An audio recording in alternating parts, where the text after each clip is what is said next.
நாம் தமிழர் கட்சியின் தலைவர் காசெல்லாம் கொடுப்பாங்க. அந்த காசை வாங்கி வச்சுக்கோங்க, வாங்காதீங்கன்னு சொல்லல. நம்மகிட்ட இருந்த வரி பணம் கொள்ளடிச்ச காசு தான். அதை வாங்கி வச்சுக்கிட்டு மனசெல்லாம் ஒன்றும் கஷ்டப்பட தேவையில்லை. ஐயோ இங்கே வாங்கிட்டு இங்கே ஓட்டு போடுறமேன்னு.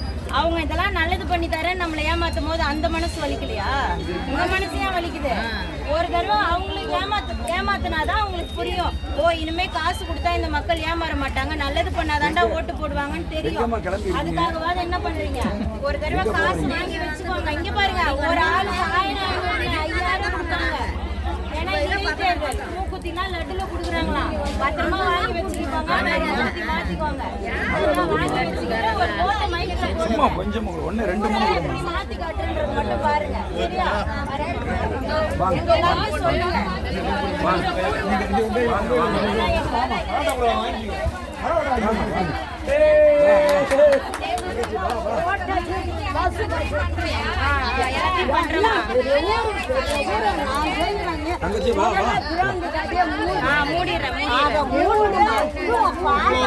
ஒரு முறை கொடுங்க, வாய்ப்பு கண்டிப்பா மூடுவாங்க.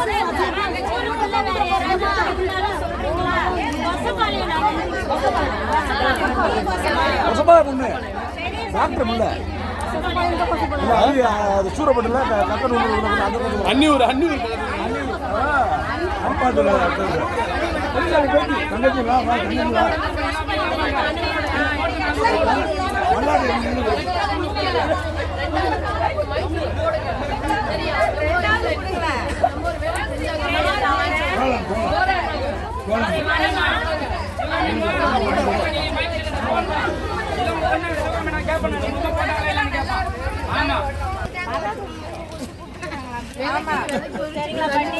ஒரு வாய்ப்பு தாங்க. இந்த பாருங்க, பச்சை துண்டு போட்டிருக்கிறவங்க எல்லாம் விவசாயிகள் தான். உங்களை மாதிரி தான் நாங்க. என்னை பார்த்தா எப்படி தெரியுது? உங்க வீட்டு புள்ள மாதிரி தானே தெரியுது, பக்கத்து வீட்டு புள்ள மாதிரி தானே தெரியுது. மாதிரி இல்ல, கொசப்பாளையம் தான் நான். சரிங்களா? அனந்தபுரம் கொசப்பாளையம் இருக்குல்ல, அன்னியூர் பக்கத்துல, அந்த கொசப்பாளையத்து பொண்ணு தான். ஒரு வாய்ப்பு தாங்க. 2 ஆண்கள் நிக்கிறாங்கம்மா, ஒரே ஒரு பெண் புள்ள தான். அந்த பெண்ணுக்கு ஒரு தடவை வாய்ப்பு கொடுங்க. பெண்களுக்கு அதிகாரம் கொடுக்கலன்னா நாங்க என்ன பண்ண முடியும் சொல்லுங்க? ஒருத்தவங்க அனுப்பி பாருங்க, நேர்மையானவங்களை அனுப்பி பாருங்க, என்ன பண்றாங்கன்றது அப்பதானே தெரியும்.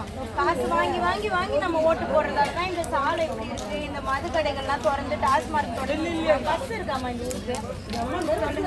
பஸ் விடாம இத்தனை வருஷமா என்ன பண்ணாரு? அதுதான் சொல்றேன்.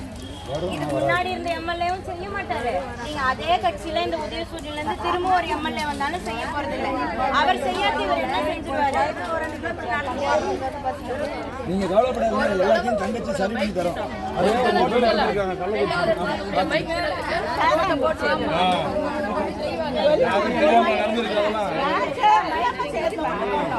படிக்கிறீங்களா? எந்த காலேஜ்?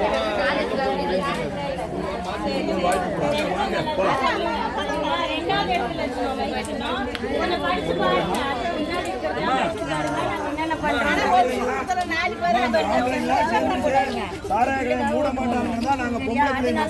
இல்லையா?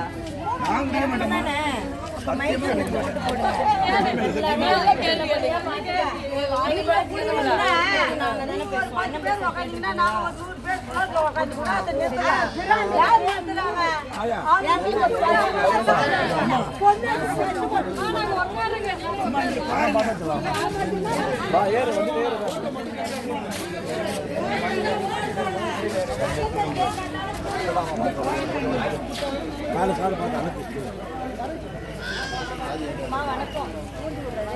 ஐயா, நான் தான் நிக்கிறேன்.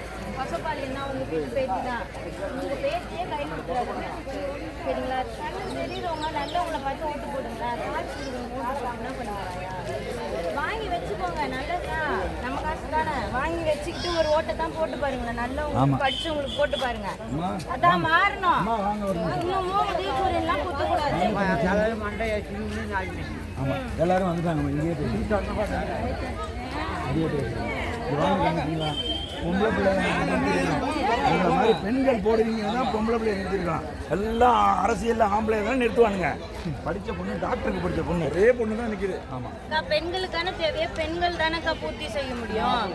நீங்கள் சாலை வசதியிலேருந்து சாக்கடை பஸ் வசதியிலேருந்து ஏதாவது ஒரு விஷயம் நல்லா இருக்குன்னு சொல்லுங்கள், நாங்கள் போகிறோம். இது வரைக்கும் செய்யாதவங்க புதுசாக அதே கட்சியிலேருந்து வந்து எப்படி செய்வாங்க நம்புறீங்க? அதை விட ஒரு அறியாமை எதுவுமே இல்லை. ஒரு தடவை காசு வாங்கி வச்சுக்கிட்டு ஒரு நல்ல ஓட்டு போடுங்க. உங்களுக்காக ஓட்டு போட்டுக்கிறதெல்லாம் போதும் தாத்தா, நமக்கெல்லாம் போட்டுக்கிட்டது போதும். இந்த பிள்ளைக்காக ஒரு தடவை போடுங்க. அடுத்த தலைமுறைக்கு ஒரு வாய்ப்பு கொடுக்கணுமா இல்லையா? அப்படிதான் இருக்கணும். சும்மா பரபரன்னு ஒரே சின்னத்துக்கு போடக்கூடாது, தப்பு அது. சரிங்களா? 65 பேர் சொத்து இருக்காங்க. 65 வராது. ரெண்டாவது இடம்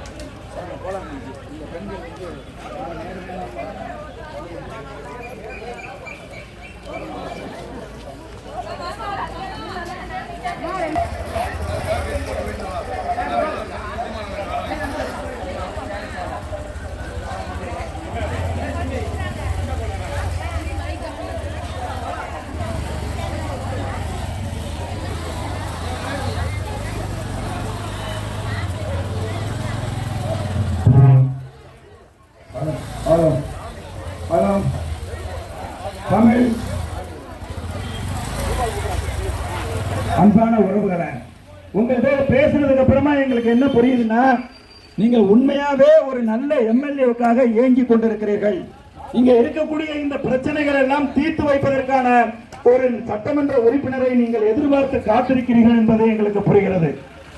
அன்பான உறவுகளை, நிச்சயமா நாம் தமிழர் கட்சியினுடைய வேட்பாளர் மருத்துவர் அபிநயா நீங்கள் சொல்லுகின்ற அத்தனை கோரிக்கைகளையும் இன்னைக்கு மட்டும் இல்ல, நீங்க ஓட்டு போட்டு வெற்றி அடைஞ்சாலும் உங்க ஊருக்கு வருவாரு. உங்களை எல்லாம் சந்திச்சு உறுதியா நீங்க என்ன